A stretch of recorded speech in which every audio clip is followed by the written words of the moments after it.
It's parts of a whole, it's flashes of brilliance, it's fracturing space, time, reality, and narrative for the sake of the abstract. It's a montage, and these are our picks for the top 10 best of all time.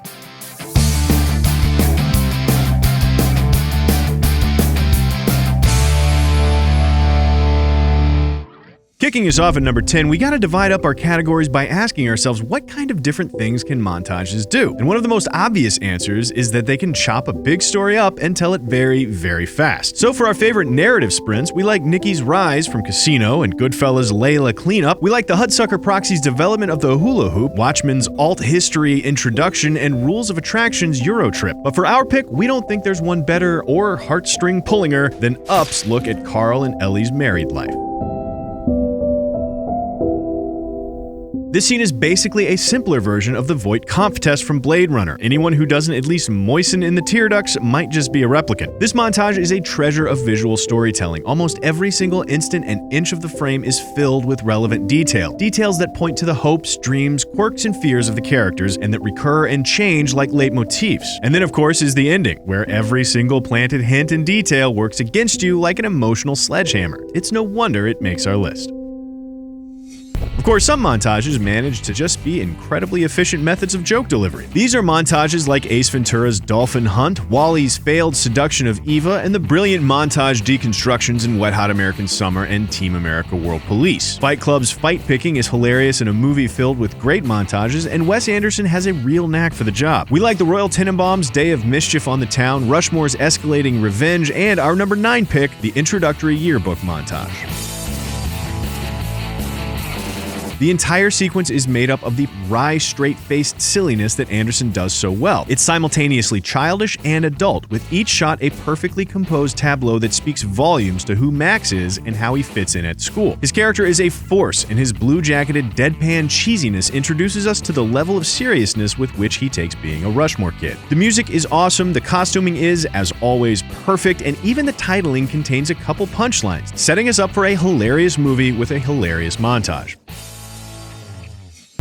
One of the things that montages do best is compress time, and one of the best things about that is that they can make gradual change seem far more dramatic. This has given rise to possibly the most popular montage genre of them all, the training montage. And as for training montages, where do we begin? There's Dirty Dancing and The Karate Kid, and Batman Begins, and Mulan, and School of Rock, and Clueless's Makeover, and Real Genius, and the 36 Chambers of the Shaolin. But we're not always pretentious film snobs picking the artsiest fare we can dig out of the archive. Sometimes we gotta go with the obvious answer. And when it comes to training montages, we've gotta give it to the Rocky franchise. And if we're ranking Rocky training montages from worst to best, we're pretty sure it goes Rocky Balboa, the laughable Rocky 3, Rocky 1, Rocky 2. We still refuse to mention Rocky 5, so we're skipping it completely on the way to our number 8 pick, Rocky vs. Drago from Rocky 4. The movie is literally 31.9% montage by screen time, and this training montage is basically what happens if you take the 80s, distill it into a synthy syrup, throw in a shot of Cold War era jingoism, and serve cold. We all know it was America's traditional rural work ethic that allowed us to defeat the Soviets' unfair superior technological resources, which is why we picked it for our list. A good montage can also take a half-dozen different storylines and weave them together, much more thematically complex than they might have been separately. Think of Magnolia's opening 1 montage, or V for Vendetta's Domino montage, or Kill Your Darling's sex and drugs and murder to the soundtrack of Kerouac's Dying Friend. They're moving and vast, and we love them all, but for our number 7 pick, we've got to go with Donnie Darko's Mad World timeline collapse.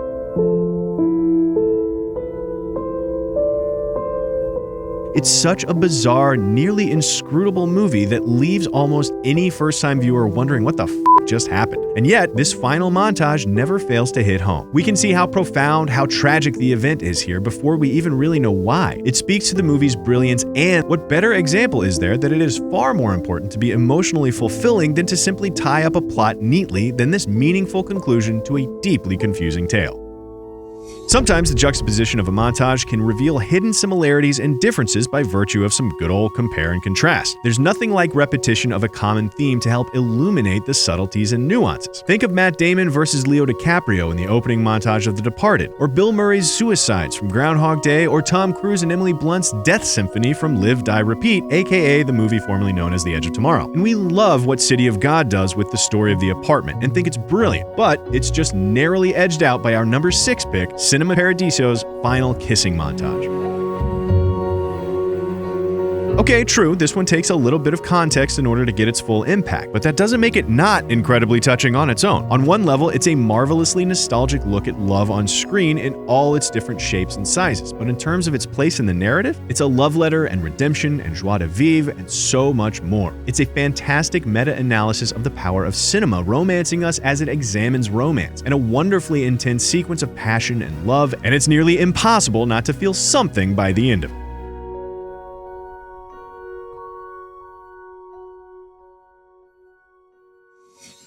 One of the most powerful tools of the montage is that of gestalt. Given a series of parts, our brain constructs them into a mental whole, showing an entire life in a day in an instant, boiling a relationship down to a series of moments while simultaneously evoking its entirety, which is basically what the ending of Annie Hall does, or Raging Bull, or the Paris memories from Casablanca, or Margot's sexual history from Royal Tenenbaums. It's Amelie's childhood, Out of Sight and Don't Look Now's take on A Night of Romance, and Looper's transformation from JGL into Bruce Willis. They all take a process that spans ages and deliver a best-of highlight reel that captures its essence. However, if we're picking favorites, and it turns out we are, we have to pay our respects to the classic, the groundbreaking, the gut-punching Breakfast Table from Citizen Kane. It was a marriage just like any other marriage.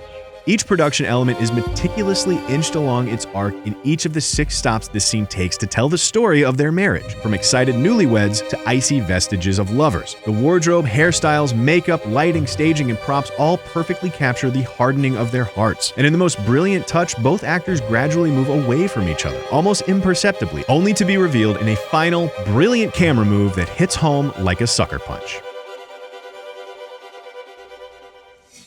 Of course, not every montage has to boil down. Some of them boil up. And what we mean by that is instead of zooming in, all the varied elements seem to create a picture of something greater than the sum of its parts. These are montages like the Amelie orgasm scene that tries to capture the sexual energy of an entire city, of Manhattan's intro montage that turns its lens on the entirety of New York. However, when it comes to capturing the Empire City, we think there's no better than Spike Lee, who does it big with racial epithets and Do the Right Thing, and even better in our number 4 pick in The 25th Hour.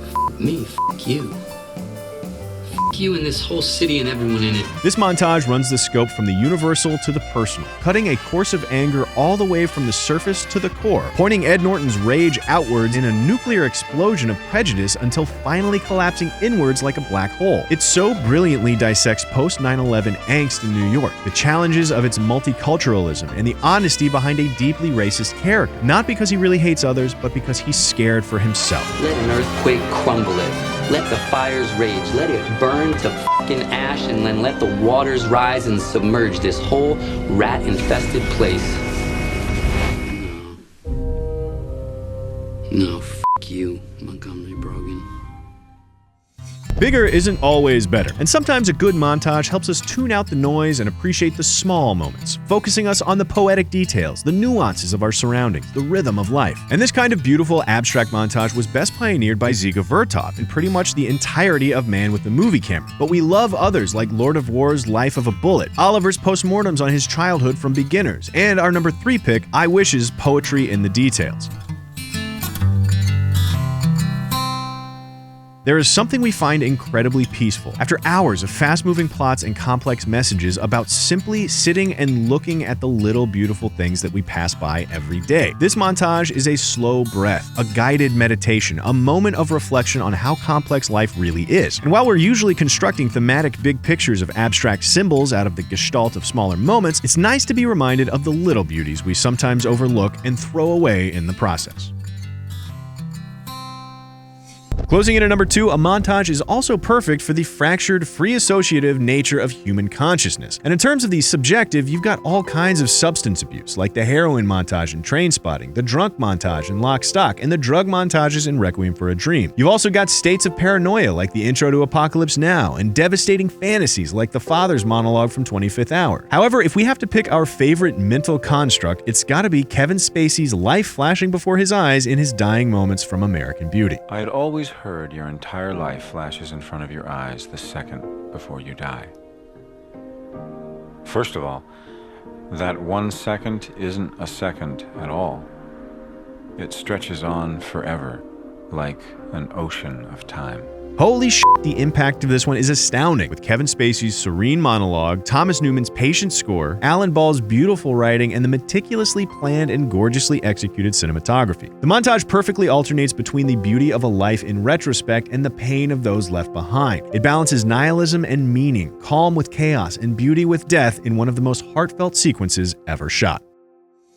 And finally, at number 1, we want to talk about something Eisenstein called intellectual montage. This is the montage of ideas, a montage of theme. It's a montage of contrast, of placing two things next to each other in order to force a connection between them and the viewer. Eisenstein did it best in Strike, where he intercut the massacre of workers with the slaughtering of a bull, famously paid homage to in Apocalypse Now with another mention-worthy montage sequence. There's Spring Breaker's bizarre Britney Spears gangbanging montage, and Social Network's perfect face mash Final Club montage. And of course, our pick for number 1 and certainly the best montage we've ever seen, Godfather's baptism montage. Michael Francis Rizzi, do you renounce Satan? I